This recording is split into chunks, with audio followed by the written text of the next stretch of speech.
To je ta občutek, ki ga date Štajerci, da si dobrodošel. To je to. Imam enega frenda, ki je homofobijo pelil na nov nivo. Res, to je na nov nivo je pelil. On njemu je vse gej. Vse, kar ni v okvirih samskega deca, ta pravega samskega, to je vse gej.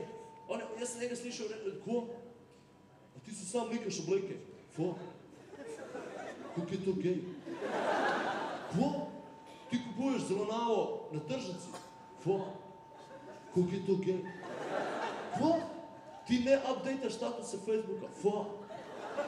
Kako je to gej? Model je še toliko daleč, da ki sem mu jaz povedal, absurd je šel, ki sem mu jaz povedal, da ima moj brat punco, je on rekel, ko? Oma bebo, kako je to gej?